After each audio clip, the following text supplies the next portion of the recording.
Hivi unafahamu kuna mchezaji mmoja wa soka ambaye ameendelea kufunga mabao katika kombe la dunia kwa zaidi ya miaka 20? Si mwingine bali ni Cristiano Ronaldo, nyota wa Ureno ambaye ameendelea kushangaza dunia baada ya rekodi mpya.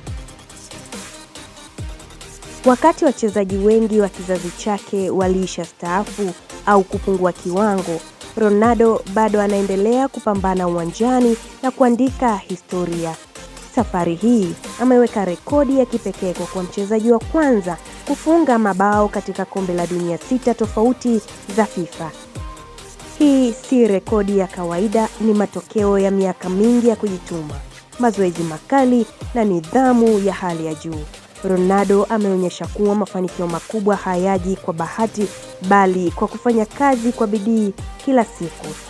Kutoka kwenye familia ya kawaida katika kisiwa cha Madeira nchini Ureno, Ronaldo alikuwa na ndoto kubwa ya kuwa mchezaji bora duniani.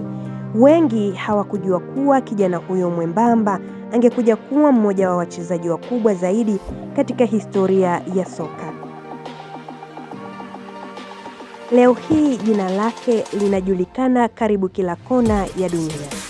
Amecheza katika vilabu vikubwa, ameshinda mataji mengi na kuvunja rekodi ambazo zilionekana kuwa ngumu kufikiwa. Lakini pamoja na mafanikio hayo yote, bado anaendelea kuwa na njaa ya ushindi. Kinachowavutia mashabiki wengi ni uwezo wake wa kutokata tamaa. Kila anapoingia uwanjani, anacheza kwa moyo ule ule wa kijana aliyekuwa akiota mafanikio miaka mingi iliyopita.